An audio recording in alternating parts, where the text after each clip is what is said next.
We're off in season 2. We let it off with little Julia, your daughter. Yeah. Talking children's specialization. Now we're back. Mm-hmm. How are things going up there in the PT world? Things are good. Things are good. It's How are you feeling about how are you feeling about the industry? I wanted to lead with this just because I don't know. You look at social media and they feed you what you like and engage with. So I sometimes feel like because I'm on there more trying to promote the podcast, like I'm seeing a lot more shit. And it feels like, based on some comments you had, our good friend Fred Duncan, who's been on the podcast, even Craig Levinson, who I know is one of your mentors. It feels like everyone's kind of like fed up in the industry, just like losing hope. But I don't think that's the case. But just like, man, like bad information's out there from your peers. People like me are very susceptible to like looking at all the trends and stuff and being like, oh, I'm going to try that. I want to do that. And it's just like this constant battle. And then I think on the other side, like we had Mary from North Star Bison on, who's like, well, starfish, we're going to save people one at a time. Yeah. Are you in a good headspace, or like how the business is going and like where the industry's going? Or do you even look at that shit, or you just got to block it out? So I was just talking with a couple of my clients this morning about my headspace a little bit. And thankfully they're people I know for a while. I don't let my guard down too much with anger, but yeah, I mean, I just have, just sometimes I get people and this is good for business for me, right? Where people have failed conservatively. So they've been to PT, they didn't get better, and then they come to me. Yeah. I kind of consider myself a misfit PT. Like if it's not working, somebody finds me somehow. Right. So I like that. But at the same time, I get so freaking mad because if it's, deep and involved and psychological and all these things, like I get that. Like some people are better communicators and that's a big part. And, I understand that, but I have had maybe 5 or 6 people in the last 3 months that have come to me that the answer was they needed quad strength. That was the answer. They had knee surgeries and they needed something so simple that was so overlooked and so just pushed through, a tunnel, with other people involved, or, oh, your squats look great. But, people will be like, well, they never felt good and they never did this. And it's just the state of attention and listening is what I'm most angry with. Yeah, it's gone, dude. Right. It's just gone. I guess that's like worldwide and every system possible. Well, this is why I have guests on from other industries, right? Like, how are you tackling these huge systemic issues? Yeah. Sure. So, that is, but you're talking healthcare, right? You're talking the well-being of people. So, okay, your quad doesn't work, but the mind fuck behind that of having a knee replacement and it's 5 months out and you're thinking now that you need to have a revision when all you need is freaking quad strength. Yeah. Is baffling to me and fucking makes me very angry with my profession. Yeah. And, and it's just, I can't get over it because even in PT school, that is the focus. Yeah. You were actually taught that part. Like if you have a knee, get their quad strong. It is not hard. Yeah. But if you're not paying attention and you're not cueing and you're not with that person, I guess it can be overlooked, but I really don't understand it. There's actually a little more anger in me than usual because of the people I'm seeing and the state they're in and what that has done for their overall health. Well, I wrote an article about that on LinkedIn a long time ago. Anger and frustration are great. It provides the fuel and the motivation to go tackle these things. But I'm not on the front lines. I'm just the consumer on this podcast. And so it's just like you're on the front lines and you're seeing it all the time. So I just wonder if it's like wearing on the people that are actually doing good stuff. We had Felicia Killings on in the politics space. And I was like, and she's doing good work, but it's like she's a drop, like a little small exceptional drop in that poisonous bucket. And it's just like, so if you're seeing that shit all day, it's like, how do you stay like motivated? And I guess it's one at a time, but it's one at a time. Like when somebody gets better, when somebody has improved and they are, telling you, I mean, this time of year, it's amazing. And this is what fills my bucket, is them telling me that they're grateful for meeting me, telling me, thank you so much for getting me through a hard time. They're like, oh my God, I could actually do this when I went to a holiday party. I could actually lift up so-and-so. Like, that's what makes it worth it. So it is one at a time. But man, when you're in the trenches of it, it's, I just, thank God for Twitter. Like at this point, like that's my where you go and vent. I love Twitter's great, man. You can just you can be toxic there and people actually understand it. And I love my colleagues, because I the other day I put something up and one of them came up to me like, oh yeah, she mentioned that you were mad. She saw that your post. she knew that's the one that made me lead our session right here with that question. And then again, I was DMing with Fred too, and he was just like, half of my seminars anymore aren't even about exercise. It's about paying attention and critical thinking and cognitive dissonance and like being willing to change your mind. And he's like, just so people like wake up, because there's something bigger going on. It's just not healthcare. So it's crazy. And then I'm starting to be way more careful. If you look at like my social, I'm not an expert, right? So, but it's so easy to look like one, right? So like people are hitting me up all the time, like, hey, can I do this? Can I do that? And I'm like, dude, I'm just promoting being active and moving and having fun with it. Go to the podcast and listen to my sister, who's the expert here. I'm not. So like anything that you see on my social media where I'm actually maybe giving slightly some sort of prescription, it's coming from you. Actually, I bounce everything off of you. Or I test it with some of our other guests that are specialists. I'll be like, hey, do you agree with this or that, blah, blah, blah. So like, I'm not in the weeds reading studies like, some of our guests, although I will, and I can interpret them because I'm good with data, but it's just very, it's crazy. Like somebody like me, because I'm in shape, I can go out there and look like some expert on everything. And then people are hitting me up and I'm like, dude, no. I'm just promoting. I'm a fan of fitness. I'm like an NBA fan account. I'm promoting everyone who's doing the good work. And really you're my funnel of, is this legit or not? So I can see like how easy it is for somebody like anybody to just go out and, because they're in shape, like look really good and then get all these likes and engagements. And then that's where all the attention goes and people start doing shit wrong. And then years later, they're coming to you. So. Right. But that's like Gen Pop, but also, the social media train isn't that different for healthcare providers, because, and I am one, like where I get my information, right? I'm just very picky about who I choose and who I trust in that realm. Yeah. So, like, thankfully I've latched on to people who I know are putting in hours and hours of work. And then if they post something, I grab that article and I will read it myself. Exactly. I'm not just looking at me like, oh my God, have you heard of so-and-so and look at what they're doing? And I'm like, okay, exactly. I like what they're doing. Like people ask me often about knees over toes guy. I do. And yeah, for sure. And I welcome it because it opens the floor for discussion. Yeah. And I'm like, so much of that stuff is great, right? So much of that stuff is good stuff. It is definitely there, but I think Fred has said this and I say it all the time, like you're just saying it, there's so much information out there that you should, if you could implement it on your own, why aren't you?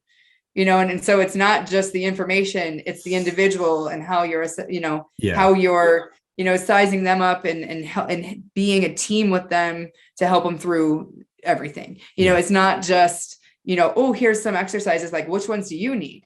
Because those ones might not be what you need based on what you see. And that's the danger of the social media side. So, but healthcare providers do it too. Like, oh, I saw it. And we do it in our meetings. Hey, we do a 2-hour clinical meeting. At the end of that meeting, I usually say, tell me something new you learned this past week. Show me an exercise that you were intrigued by on social. Yeah. And then we check it, we work on it, we test it, we move it. What is it doing? Why is it doing that? Versus just like and sometimes we just implement it, but there's a lot of critical thinking behind that. It. Yeah, man. Yeah. It just keeps going back to that quick fix shit. So anyways, all right. So that was the quick aside, but I always like to get a little pulse check on how it's going. And it's, it's easier it's easier to get bad ideas through because the effort, you can scale it out so quickly. You don't have to study it. You don't have to test it. You can just be, hey, look at me. I look great. And look at this. So anyway, so what we'll do today is we'll talk about one of these specific issues that are like contribute to the problem. So today's topic after that little rant is load management. So like, why don't we get into that? And I've always, and again, Gen Pop will equate this to Tim Duncan, Greg Popovich, and the Spurs years ago, making this popular once like all of their stars, Tony Parker, Manu Ginobili, and Tim Duncan, were resting a lot, not playing in a ton of games. And all of a sudden they threw this phrase out, load management. And it was because they were trying to rest them for the playoffs. I think people think of that phrase and associate it with that on the athlete side of managing minutes. But as we were talking before, it applies across populations and can have kind of varying degrees of definitions depending on who it is and what kind of activities you're talking about. So I'm just teeing that up for you. Why don't you kind of give us a quick overview on how you view the term load management, and then and we can get into how some recommendations, what it means, how to utilize that phrase and actually put some things into practice. Got it. Yeah. So I'll start with, we are talking right now about musculoskeletal injury. So this isn't going to go to 100% to like behavior change. This isn't going to go like deep into the weeds of everything that rolls into pain. This is talking about injuries for the most part. There's tissue changes, things happen. Okay. So, or pains, let's say pains and injuries. Yeah. So it's Tim Gabbett who has kind of made the phrase, it's not the load that breaks you down, it's the load you're not prepared for, famous. So that is a very line that we utilize all the time. It's not the load that breaks you down, it's the load you're not prepared for. Yeah, you tell me that all the time. All the time. So when you just think about that phrase and say it over and over, if you've never heard it before, say it again, think about it. So it's not think about it. Yeah. Just dig in here and think, right? So so for example, this could be scaled to anybody, this statement. This could be your, me getting into winter season up here. If I haven't been doing anything at all activity wise, and I go out and shovel the wettest snow, 2 feet of it, so that I can get to work that day or clear my driveway. Yeah. That is a lot of load that I haven't seen in a long time. Yeah. So I'll come back to that. So that could be your general pop example, and then this could also be our high school athletes who are, off in the summer, and yes, they're doing some training, and yes, they're doing, maybe they're weightlifting, maybe they're not, because some people are, some people aren't, but they do, 1 hour a day of exercise. And then they start the season and they go to doubles. Right. And they're going to 2 hours in the morning, 2 hours at night, sprinting like crazy, doing this and that. And it's just a heavy spike in activity versus a nice, easy trend all the time. Right. So it could be your athletes, and I think that's what you're seeing a little bit more overall. I'm hoping we're seeing it a little bit more. Maybe I'm being nice, but in the professional sports as well, like they are taking more rest time. I believe it was the LA Rams, the year they won the Super Bowl, that they were implementing the use of some wearable data and monitoring. I believe, and I could be wrong, but I believe they were just monitoring steps and how much somebody had moved in the day. Might not have the data right, but I know they were utilizing some type of wearable data and scaling their workouts individually based on the person in front of them versus just shoving them all into a hole. We talk about this, like when people come in for a workout and you have this beautiful plan on the board, it might be that you talk for an hour, or it might be something else because something else happened in life. Yeah. So it's the load. It's not the load that breaks you down. It's the load you're not prepared for. Yep. And if you think about, I really believe like almost all injuries come back to this, even if it's a fractured bone that was from an outside force, right? That would have fractured that bone. Doesn't matter how much preparation you did, but you would never prepare yourself to a 200-pound weight dropping on your leg, right? Like, so it breaks, right? Yeah, so, whenever the way tissue works, physiologically, is whenever you take it to its end state, that it will take it to failure. So the goal from a sport side or life side is to make those tissues, we say, as robust as possible so that they can handle anything that comes their way.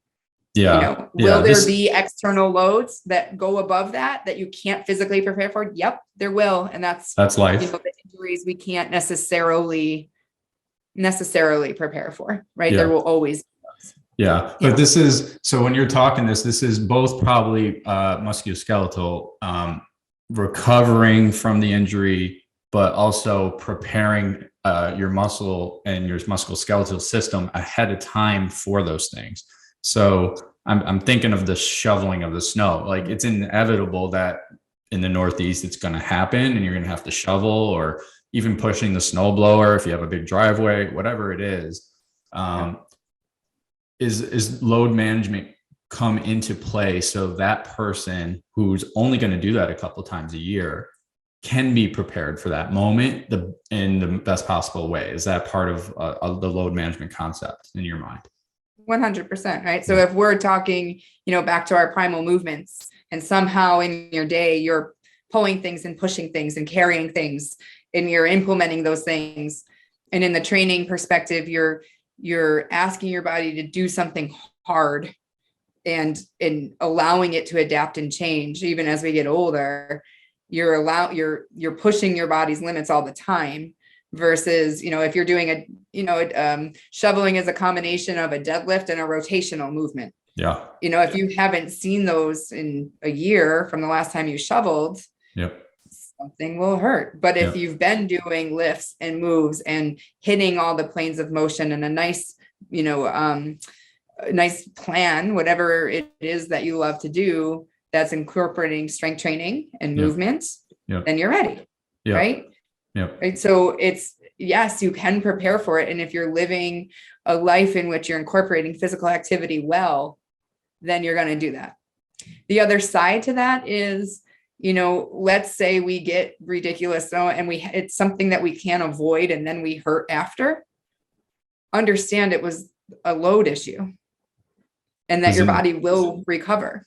Right. So you don't all of a sudden be like, oh, I heard it shoveling, and then I've had a bad back ever since. Like, that's a story we hear all the time versus, you take that, if you give yourself the recovery time and then respect that about preparing yourself for the next time, you can not make that happen again. Like, your back doesn't hurt. Doesn't have to hurt after you shovel every single time. Right. Versus I think like one, and then we get into, if you get hurt and it was a load issue, which it mostly is, and it stays with you and you never rebuild it, it's still a load issue because you keep going above its capacity, but now you're going to medicalize the shit out of it. Be told that you're weak and that you don't have this and you don't have that. And you have an MRI and it shows this. And, now you're in a fucking rabbit hole that is gonna never stop until you meet somebody in your life that will pull you out of it and just say, no, we're fucking human. We have survived a long time. We heal, injuries heal, bones heal, discs heal, muscles heal. And if you're not told those things, you can go down a rabbit hole quick because of an initial load issue. Right.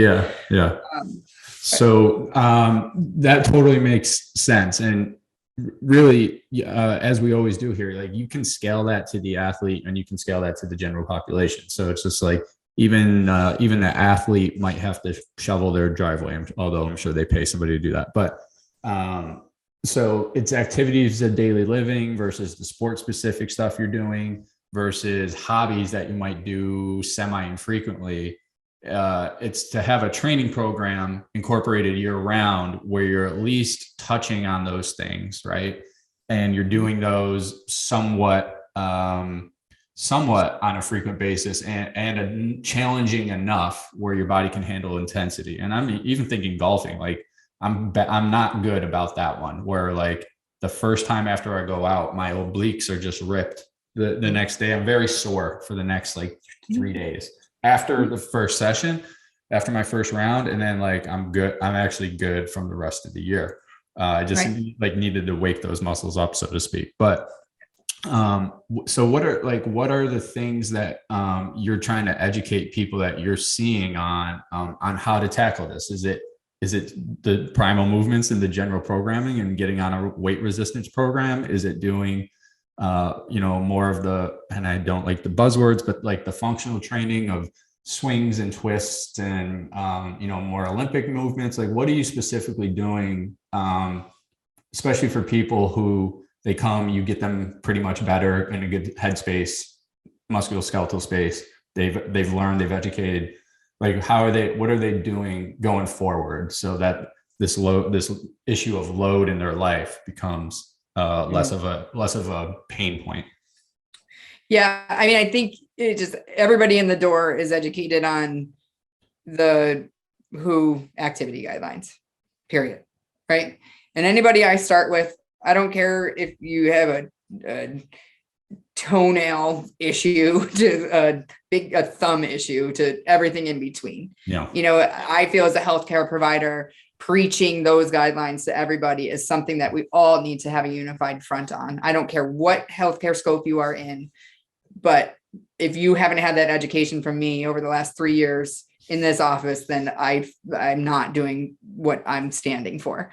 So I want everybody to get, to meeting those minimal guidelines, period. There's 80% of the population is not meeting them. Yep. So the first thing is, are you getting your minimal activity guidelines? And I'm hoping to make an impact with everybody about doing that. Yep. Because if you're doing that, which are 30 minutes minimum, huff and puff exercise a day, 2 resistance training days a week. Yeah. If you're not there yet, yep. Right? If you're not there yet, because this is about load management and lifting and all of that stuff is about consistency and gradual build. Yeah. Right. Yeah. There's a hypertrophy guy expert that I want to get on the pod that I've been talking to you about. He's always saying like, dude's asking me how to get the like lateral head of my tricep. And he's like, dude, you can't do 20, you can't do 15 dips with like 1.5x your body weight. Right. He's like, do that. Then we'll talk about that. So totally. Get to the minimum guidelines is always like, I hate it. Like I hate that that's the answer, because it's just like, dude, you're not, chances are 80% of the population, there's an 8 out of 10 chance if I'm talking to you that you're not even doing that. Right. But okay. So you get them there. So that's step one. That's layer one. So they're there. So that's a major education point for everybody. Yeah. And if you're doing that and you're doing that well, meaning those resistance training days are progressive load, are challenging, are hitting your big muscle groups, you're winning, right? You're winning, right? Now, if you have an issue with golf and I have an issue with shoveling, maybe I dive deeper into a direction with you versus me. Right. I mean, obviously it's not the same cookie cutter program for everybody, but maybe I'm doing a little bit more rotational control with you. Yeah. And maybe I'm doing more of a split stance deadlift with me more regularly. Yeah. And I say that very harshly with a maybe, because a lot of times if you're hitting a general program for somebody, right, you're hitting that anyway, and you're respecting their goals and you're seeing those pieces. Right. Okay. So that would be, hitting all of that. Right. So once you're into that, and this comes back to when I tell people about strength training and preparing for load, I use this analogy all the time, and I'm not sure where I got it. My assumption usually is I got it from Craig, but I don't know where he got it, so there's some I know and some I don't. But one is that, if you have a gas can and you're filling that gas can up, right? Filling your gas can up is like building your strength. Okay.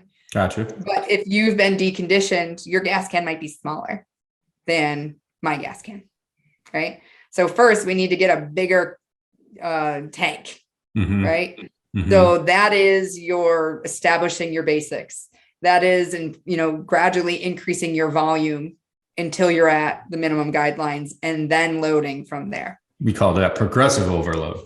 Exactly. Right. So you need to get You need to get just the movements and the reps in, and you can be loading during that time. Of course. But this is the people that go from doing nothing, Happy New Year, right? Like New Year's resolutions, and then start going to the gym 5 days a week or to high intensity classes and get hurt or don't stick with it. Right. It's just so much change at once they can't. So versus like, okay, I want this to be a lifelong change.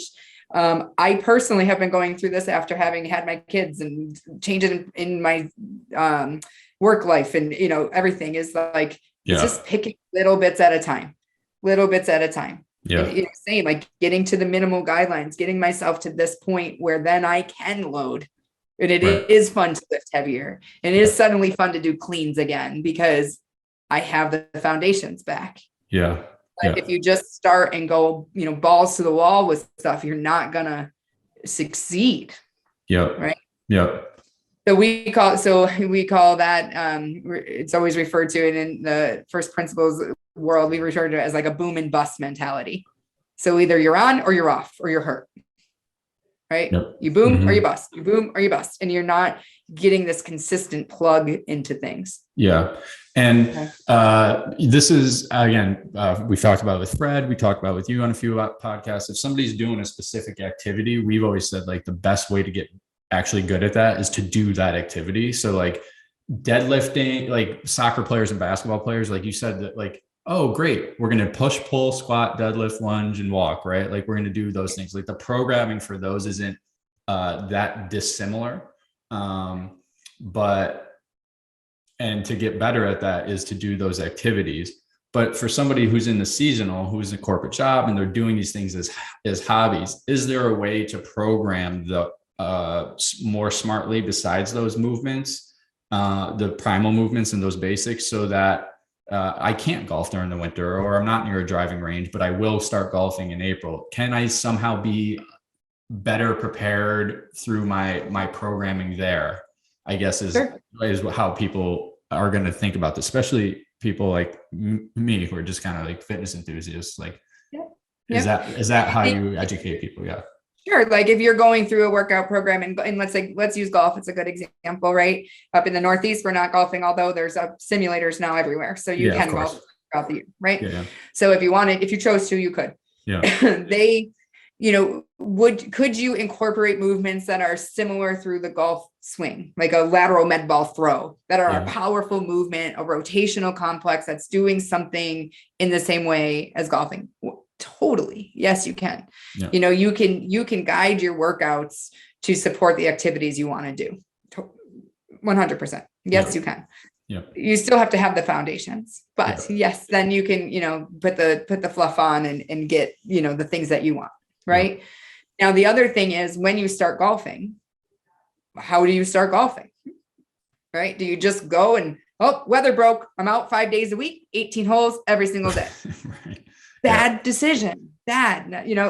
Unless you have been preparing for that the whole time through. If you haven't been doing any physical activity, and then the weather breaks and you start walking 3 miles a day, or going to play 18, and it's a great exercise to walk 18 holes. Although it doesn't feel like much to your body to start, it's a heavy change in the load to your body. Yeah. So respecting that process. So for example, okay, the weather's not quite broke, but it's getting there. I'm feeling the itch. Like, could you go to the driving range? Can you start with chipping? Get some, get a ball, get a bucket of balls and just start nice and easy. Right. And then go ahead and do a few with your bigger clubs, and then go into that. So it's more of exposure. So when it hits, if you just go balls to the wall and in, it's not going to treat you as well as if you go like, the weather's breaking, the driving ranges are open, I can go twice a week and start like hitting. And then I can go 3 times a week, and progressively increase the activities too. Right. And I guess the excuse that most people are going to be like, guys, like, I don't got time for, like, I'm not Phil, I'm not Tiger, I'm not going to go work on my chipping for 2 weeks. I'm not going to go play 9 when I only have this day and I want to play 18. So is that where the programming across the year can help that person? Now they still might have the risks because if you're going to just go out and play 18, we can't stop you. But can the programming help in that instance where maybe it's not 5 days a week, but I can go kind of first days now and I can go play 18? Can the programming help there with that person? Yeah. So if you are doing your minimal guidance for activities and you are moving some weights, the ultimate goal of being active is health, number one. Yeah. Which is synonymous with being a robust individual. Yep.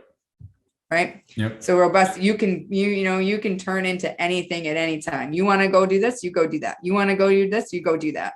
But the point is through your movements or workouts and everything that you have been exposed to those movements over time. Maybe you're not hitting it hard, but if you have your foundational strength, our bodies work extremely well. If you have, this, you can go get by and go do that. Yeah. And then it's the other thing of if you are sore in your obliques after the fact, you recover in 3 days. Yeah. And you're done. That's it. Right. So if you're robust, it doesn't mean you don't get sore when you change activities. That's right. But it means you don't get tanked. And, and there's times you might hurt something if you have a sharp change. Yeah. But again, then the messaging behind that of, oh no, now we're screwed. Now we have pains and all of that is more, it's not your, it's not, I guess the thing is, it's not a tissue issue. It's a load issue. Yep. Right. Yes, the tissues got overloaded, but if you have your foundations of health, the tissues heal very well. Yeah. So that's the point is more of, so in your training programs, if you're doing a training program well and hitting the guidelines set up and progressively loading your body to allow your muscles and your bones to adapt to change. Yep. When there is a change, you will respond much better. Yep. Totally get it. So where do we keep peaking on this load management thing? So, all right, we got the basics, right? I'm going to go 5 days a week, 30 minutes. I'm going to get my heart racing. 2 days a week minimum. I'm strength training, and I'm strength training at a relatively high intensity, probably 70 to 85% of maybe my max of weightlifting and doing all the primal movements. We've referenced this in prior episodes, so go check those out. And we also did slow cooking the process was something you talked about. I think last year we did one on 5 steps to get back into a good program. So somebody's managing slowly, they're meeting the guidelines. At any point in this load management, does rest come in? Does more advanced training come in? Again, because you said rest isn't best, but if my obliques are going to get better in 3 days, in that case, maybe rest is good. So how do we keep peaking towards this optimal load management, I guess, is it, for lack of a better, is it resting? Is it more advanced training? Is it continuing to progress, or is it doing more finding time to do more specific training towards the activities you want to do, or all of them? Yeah. I mean, I think it depends on what your goals are. If you're happy with where you are, you can get by with the 30 minutes a day and 2 resistance training and do it well, right? If you're looking to further yourself in activities or a sport or, whatever it is that you are looking to better yourself on, the assumption at that point is you have now I want to go start hiking all the high peaks and I want to get more of that. Mm-hmm. Okay. Well, hiking a high peak might take you 10 hours, right? So in order to get yourself built up, you need to increase your volume. Mm-hmm. Yep. So do you add another resistance training day? Do you add more time to the workouts you're doing? Right. What is your goal? And in your workouts and your physical activity should match what your ultimate goal is. Yep. Okay. Yeah. So if it doesn't match your goal, right? So it's volume. So that might be okay, we talk squat, lunge, push, pull, carry. Yeah. But that might be where tricep extensions and bicep curls and seated leg extensions come in. Yeah. Because now they're increasing volume.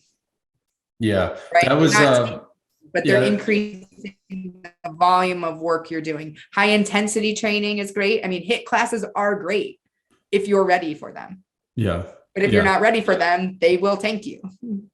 I hear you. That makes sense. And I think it's tough to like cookie cutter. Here's the slide on that, right? Because it's almost a decision tree kind of model, right? It's like, once I'm here, what's my goal to go here or here, right? It's like, do I want to do more? Do I want to go harder? Do I want to have a robust set? I'm like into everything and I want to have a robust set of movements. So I got to like just increase my arsenal, right? So or like everything I do. So it's those precisional tweaks that become interesting. And then like how often to rest in between. I think that I was trying to get to here with you today. And it sounds like that's where the customization comes in your programming.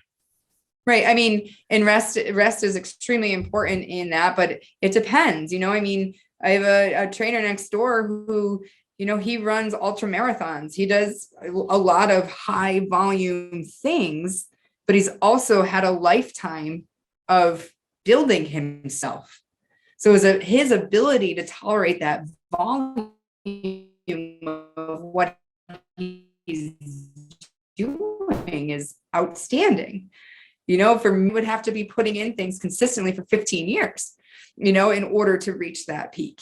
And it doesn't mean I wouldn't do great in between, but it really, when you're saying, where do you go next? It 100% is dependent on your goals, right? You're fit, right? Yeah. What more do you want? What more do you want? What's your goal? Yeah. I'm me personally. I mean, obviously you're asking that rhetorically, but I'm like, no, I'm asking you right now. I want longevity and vitality, right? So I want to be able to go golf today. Sure. Even though I haven't golfed in a while, like my body's prepared enough to go do that. Oh, like somebody invited me to go for a 5-mile run. I usually do 2 to 3 miles. I can go do that. Like I want to be able to almost do anything. And then also have my body prepared as I age to like not decline in performance around these things and not break down to the point where I'm like limping around the gym, which I see a lot of old guys do that are like heavy weightlifters. So like, I don't want to be tight. I don't want to be sore is okay, but like I just don't want to be tight. I want to have some flexibility. I want to just kind of be like a decathlete almost, right? I want to be like a jack of all trades to do anything. That's my goal. So like I think about that all the time, and it's like that's way harder, I think, sometimes too, because it's like I want to do everything. Well, so how do you train around that? And that's why I'm always hitting you with like specific exercises, because is there a way for me to incorporate that into the general programming that I'm pretty good at doing? And then, so somebody like that, like, which is amazing and awesome. Like, again, foundations first, foundations achieved, make the foundations better, make yourself stronger with the foundations. But then, let's learn a kettlebell day. Let's learn a different barbell, lifts. Let's, we're pull-ups, handstands. Like what is it that will lend yourself to, be successful in whatever you put it in front of you? Yeah. That's load finish. Yeah. Movements. Right. So if you do, a 2-legged squat, could you do a split squat? Could you do a single leg squat? Can you do a squat with weight on one side? Can you do a squat with a weight on the other side? Can you do a squat with weight over your head? Can you do it? And like the more exposure you give yourself to different scenarios, the more you're going to succeed when you're in different scenarios. Right. And again, there will always be, if you usually run 2 miles and you go run 5 miles, that's fine. But then the last point I really want to make is that, if you go do something else that's outside of your normal scope, respect that and back off on something. Right. So, a story was I had a marathoner who did her training program impeccable. 2 weeks before she's supposed to go run her marathon, she develops an Achilles issue. Baffled. I did everything. We went through her training program. I asked her what she was doing. I was doing this. I was doing the strength training. Awesome. On paper, in discussion, it was phenomenal. We dug a little deeper. What we came up with is that right the day before that started hurting, she was taking her dock out of the lake and lifting it up a hill. So her and her husband, who are strong people, but they're not bodybuilders, they're marathoners, right? They take this dock out, they're holding it, they're in the water on unstable surfaces with bare feet and all these different things. And then they take it and they walk it across the road, and then they lift it up a hill, climbing up the hill with all of this weight. And there was no change in the load of everything else she was doing. This was a 2-hour process. So even though she's at this pinnacle of things, she was overloading herself appropriately for her training, but then added this other tier onto that, which took her Achilles somewhere that hasn't been. So, we were able to band-aid it and calm it down, thankfully, which isn't always, but quickly with some isometrics and, some other moves. But, that's a perfect case of not realizing the whole picture. There's training and there's life, and they're one, so if you go run 5 miles with your friends, maybe that night you're not doing your sprints in your field, you're just back off. Like you manage the load week to week. There's something kind of called a sweet spot. And that's where really the 10% rule has been birthed out of, is that each week you do a little bit more, but not too much. And that's total work. It's called an acute to chronic workload ratio, where your acute stress should be 80 or 0.8 to 1.2 times your chronic stress. So, your boom and bust is when you're going way higher than that or way lower than that, and you're never training in this sweet spot.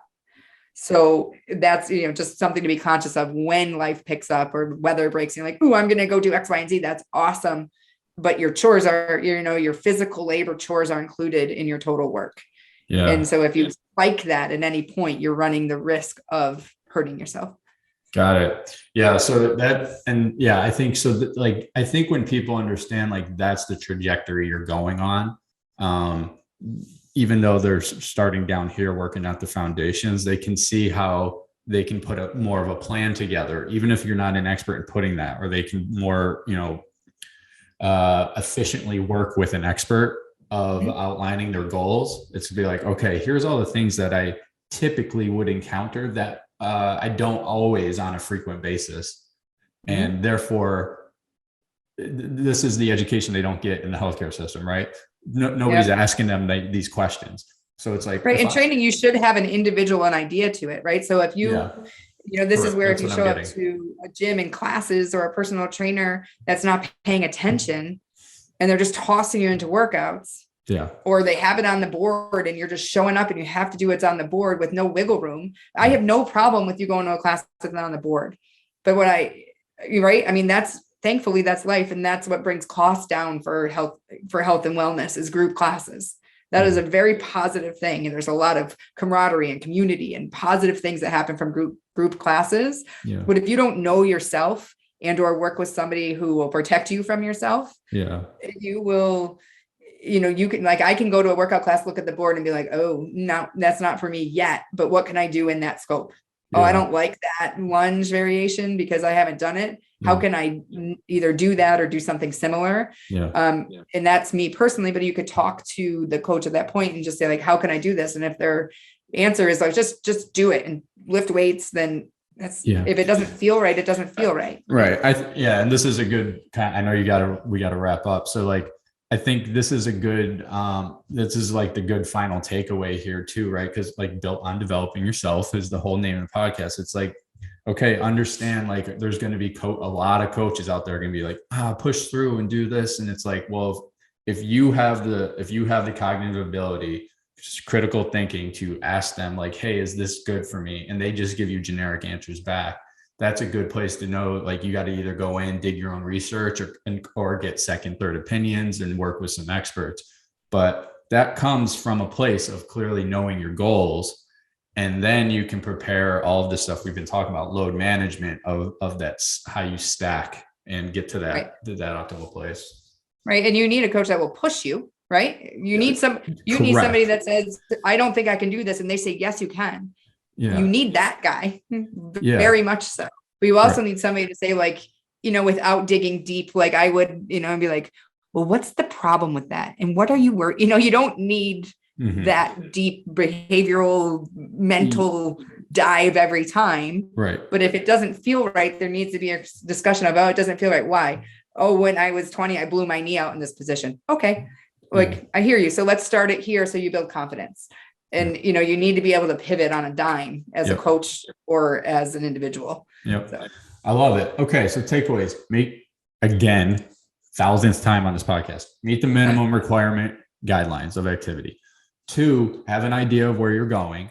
3, don't be afraid to rest, especially if it's an acute thing where you've kind of bumped and now you're just sore. And then 4, like, work with the professional of finding how can I program throughout the year, giving them all the information. Here's all the things I want to do and that I often do. And here's my chores and things that come up, manual labor that I'm not always doing, but come up enough during the year where I got to be prepared for them. Yep. That will give you the best plan to get stronger and enhance, and again, stack on that pyramid of starting with the foundations and building up to something more specific for you. Right. Yep, for sure. And it's the stack the wins, and it's the, the slow cook method. Right. And then, I always tell people, if you find yourself where you have overloaded, again, the better you're prepared, you're going to respond better. Yeah. But then also just respect that our bodies heal. Yep. And you will get through that. Yep. And then be better next time if you can. Yeah. With the load. Okay. And just build. But if you build yourself and you make yourself robust, your response to things will be much better, and your healing will feel much quicker. Yeah. We can't mess with necessary healing process, but if the environment in which it's going to heal is better, it will heal better. Yep. I love it. Perfect takeaways. The Dr. Alison Syno, dropping knowledge and load management. And the key here is these are just concepts that we're always talking about. So it's like, this is the problem with health. You're not going to get like X, Y, and Z takeaway from these episodes because you can't, because everyone's different. But these are the concepts that you need to think about and talk about with your professional or your personal trainer going forward. Like that's the takeaway. All right. You got it. The Doctor dropping knowledge, pigtails, leopard hat, World Cup, December. Happy Christmas. Merry Christmas. Happy New Year, everyone. If we don't talk to you before an episode gets in, and we'll see you on the next one. Like and subscribe. Body movement. We're out.